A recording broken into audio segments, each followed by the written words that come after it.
सीखेंगे arithmetic progression के बारे में, एक नया टॉपिक एपी के बारे में सीखेंगे, जिसको शॉर्ट में एपी भी कहा जाता है।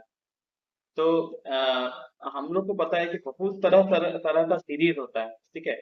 जैसे कि जब हम लोग स्टार्ट करते हैं बचपन में, तो हम लोग को काउंटिंग नंबर पढ़ाया जाता है, 1 2, सबसे बेसिक अगर सीरीज बोला जाए तो ये ऐसा होता है, 1 2 3 4 5, ठीक है।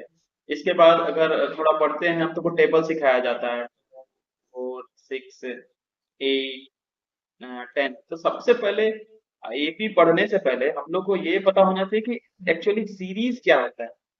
सो सीरीज केवल नंबर से रिलेटेड नहीं होता है, सीरीज कुछ भी हो सकता है।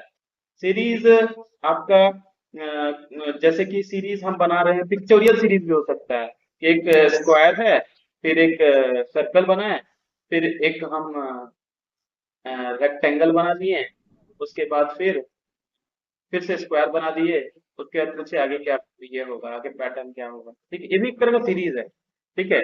तो जहाँ पे देख रहे हैं कि स्क्वायर के बाद सर्कल आ रहा है, फिर ट्रायंगल आया, तो स्क्वायर के बाद क्या होना चाहिए, आंसर क्या हो जाएगा इसका, फिर से सर्कल होना चाहिए, फिर से इसके फिर से फिर ट्रायंगल होना चाहिए, फिर से स्क्वायर होना चाहिए, ठीक है। तो सीरीज बहुत तरह का हो सकता है।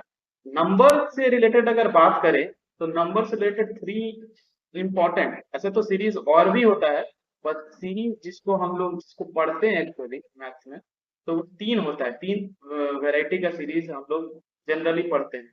ये सबसे पहला होता है एपी, अरिथमेटिक प्रोग्रेशन, जो कि हम लोग डिटेल में देखेंगे।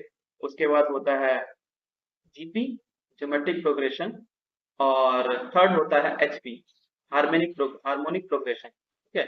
तो पहला एपी, जिसको हम लोग अरिथमेटिक प्रोग्रेशन बोलते हैं, दूसरा ज्योमेट्रिक प्रोग्रेशन, जिसको शॉर्ट में जीपी बोलते हैं, तीसरा हार्मोनिक प्रोग्रेशन, जिसको हम लोग एचपी भी बोलते हैं।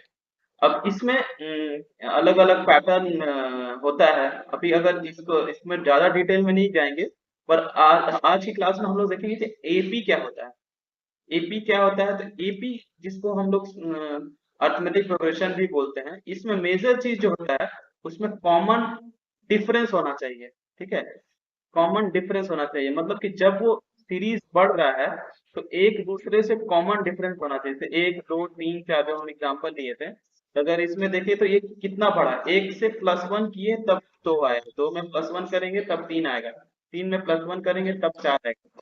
तो मेरा डिफरेंस जो है वो कॉमन होना चाहिए, जिसको हम लोग डी से भी डिनोट करते हैं। अगर डी जो है अगर कांस्टेंट है, तो हम उसको बोलेंगे ए, ठीक है।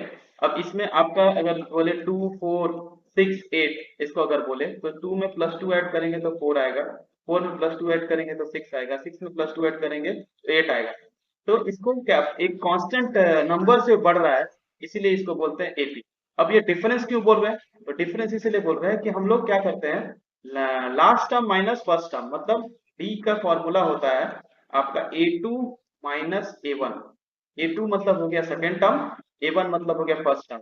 तो अगर यहाँ पे देखिए डी क्या है, तो 2 - 1, डी जो है 1 है। यहाँ पे देखिए आगे डी क्या है, तो 3 - 2, ये भी अगर अगेन 1 है। 4 - 3 अगेन 1 है। तो डिफरेंस मेरा सेम होना चाहिए, अगर डिफरेंस सेम है तो हम लोग उसको एपी बोलेंगे। तो मेजर चीज जो एपी में होता है, जिसका हम लोग को ध्यान रखना है, वो 3 चीज होता है। पहला डी, डी जो है वो कांस्टेंट होना चाहिए, ठीक है।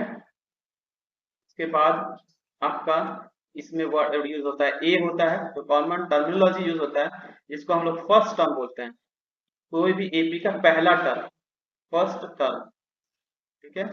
अब इससे अगर और आगे बढ़े, तो आपका ए एन होता है, जिसको एनएफ टर्म बोला जाता है, एनएफ टर्म, ठीक है, एनएफ टर्म ऑफ एपी, ठीक है। ये बेसिक 3 चीज होता है, जिसको और एक चीज भी होता है जिसको हम लोग एस एन बोलते हैं।